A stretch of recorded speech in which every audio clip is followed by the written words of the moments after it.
When you hear the term team spirit, Japan might be the first country that pops into your mind. And nothing says team spirit more than a group of 150 men wearing color-coordinated outfits, carrying a golden shrine the size and weight of a smart car through the local neighborhood streets, all the while getting escorted by the police, blocking off all the traffic in the nearby vicinity. And this is actually the official definition of the term team spirit in the dictionary. I'm not kidding. Anyways, it is exactly this team spirit that I felt when I not only attended the event, but actively participated in it. The shoulder pain that I still have, it was absolutely worth it. Being an exchange student in Japan, I was invited to take part in this ritual by the Katayama Hachiman Shrine. So, me and a few other exchange students, we got on the train, ate some fried chicken, well, at least I did, and made our way into the shrine. And arriving at the big shrine, we immediately were able to spot the two portable shrines. They are called the Mikoshi, or a vehicle of God. Their purpose is to transport a god from one location to another, and that is usually done during the time of a festival. Our purpose today, however, was a different one. We were to simply carry the Mikoshi around through the local neighborhood streets of Nagoya and bless the families and shops in the surrounding area. And one piece of good news that I received, all the food and drink during this day is going to be free. Hell yeah!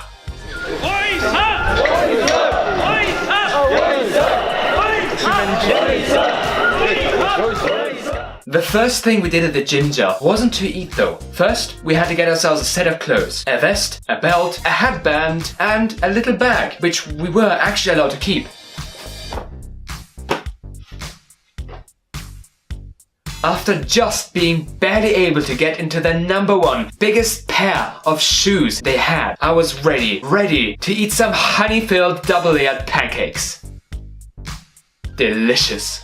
Wearing uniforms isn't something that someone just randomly came up with though. It actually serves a very important purpose, and that purpose is being part of the group. In Japan, the group is much more important than its individual members. And wearing uniforms, this group spirit can be much more easily instilled. And quite frankly, that felt pretty awesome actually. I didn't feel like an outsider who just happened to tag along because a Japanese businessman who I happened to meet at the bar last night drinking took me along. No, I was part of the group. I was one of the group. And that not only instilled a sense of community into me, but also a sense of duty. I did not want to let everyone else down. Anyways, the ritual kicked off with a musical performance of flutes and drums.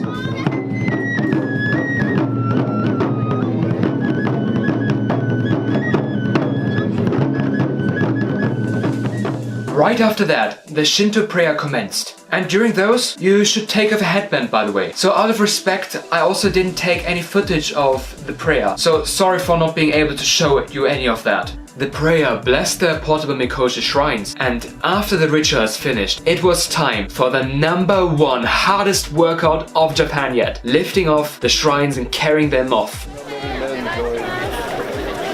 You can actually see two shrines here, a smaller and a larger one. The smaller one weighs in at around 250 kilograms, around the weight of someone who eats at McDonald's daily, twice. And the larger one is at around 850 kilograms, or like I said earlier, the weight of a smart car. These are carried by a team of 70 women and 150 men respectively. Once the shrine started going, you can hear a rhythmic chant. This doesn't have any particular meaning and is simply used as a motivation to keep going. And this chant can differ from region to region, prefecture and city even. But now, it was my time to pull my weight and carry the shrine. This thing was heavy, and the ergonomics for wooden poles, it wasn't quite optimal for my shoulders. Just a tip, when you go and attend one of these events, take a towel with you. For good measure, take 2. You'll thank me later. The origin of this ritual is actually unclear. One plausible theory postulates that its origins came from the time of harvest, when early Japanese farmers wanted to bless their harvest. So what they did is they originally assembled an entire new shrine near the rice fields to bless them. And eventually they came to the realization, fuck building a new shrine, just get a portable one. This tradition passed along to what we experience today. Very shortly after carrying the shrine, we were already set for the first break. I mean, the event lasts for a total of 5 hours. And if we had to carry the thing the entire 5 hours, you know, I'd rather had stayed home and watched the Emoji Movie 3.5 times. That's around the same exact time. But thankfully, we didn't have to carry the shrine for the entire 5 hours, as we had regular breaks in between. Gosh, that saved me from watching the Emoji Movie 3.5 times. That would have been really painful.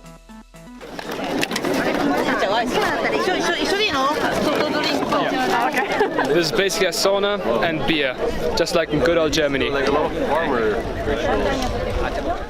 When you have 150 men all working together on something, that needs to be coordinated somehow, otherwise that thing would just be hitting the sides of the streets all the time. Basically, you have a set of coordinators at the front and at the back of the shrine. They don't do much lifting, but they generally push it around a bit to divert into certain directions, and they give orders and commands. You also see a lot of men walking behind the shrine, not actually lifting it at any given moment. These are the reserves. Once you actually get into the shrine, you will gradually move further and further front. So, after a set amount of time basically within the shrine, you move to the very front where you will eventually leave the shrine, and a reserve can then take on your spot at the very back of the shrine. So this is how the people actually circulate with it. And without the coordination, the shrine probably randomly hitting the side of the roads, and just like a smart car, you wouldn't want that to hit random stuff in the street, right? Well, quite frankly, you wouldn't want that with any car, right? After carrying the shrine around a little bit, it was once again time for a break, where we got more food, more drink, and then we start carrying the shrine again, and this process repeated multiple times. Sometimes you might observe that the shrine isn't actually being moved forward. The shrine is actually being rocked around, swerving left and right. The purpose of that, let's use an analogy to explain it. Imagine you were the Sultan of Persia, and you'd always have a group of people, your slaves or your subordinates, carrying you around on the poles, and you sitting on the chair, being all high and mighty. You know, that would feel awesome. But quite frankly, you would probably get bored of that after a while. It's just like, you know, whatever, they're carrying me anyways. Remember, the Mikoshi is a vehicle to transport a god, and you don't want to bore a god. The rocking around, therefore, creates excitement. So the purpose of this rocking around is basically just to please the god within the shrine. At one of the later break spots, we received some kishimen ramen noodles. They were absolutely delicious. And eventually I came to think of it. Hold on, if I'm not paying for it, I'm getting it for free. Who is paying for it? And the answer to that is simply the community. It's a community-funded event. So basically how it works is a bunch of businesses or private persons, they sponsor the event and supply the food, the drinks, and even the toilet stops. We actually were able to stop at a private home where a Zen garden was, and were able to use the toilet right next to it. So what do these private people get out of it? Well, nothing really. The bystanders, the young, the old, and everyone else, they simply enjoyed these festivities. And that's who the sponsors basically dedicated these events to. And that just shows a strong sense of community that is instilled into the Japanese from a very young age. We kept on carrying the Mikoshi until it was dark, and even then, we kept on going for a while. We eventually returned to the Jinja, and then, after a short prayer, the Mikoshi were returned to their resting place. And after that, we got to change our clothes back to their original ones, see how the shoes have damaged my legs, and get some more stuff to eat. Oh yeah. So, how do I explain the experience that I had this day? Overcoming the challenges together as a team, and feeling the kind of energy that the pressure is on you, the eyes are on you. You are responsible for the event of today. And that was the feeling that I had today, be actively participating in the shrine carrying. If you go to Japan, definitely develop a habit of saying yes to things. Because that's how you experience the real Japan, where there isn't a show for tourists. This was an event made by Japanese for Japanese, and I was allowed to take part of it, and that was awesome. That was the real Japan. And this is a memory that I'll be carrying with me for the rest of my life. Well, or at least until that shoulder pain subsides.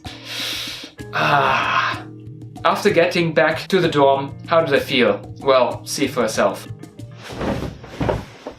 Yeah, it ended up being pretty tiring.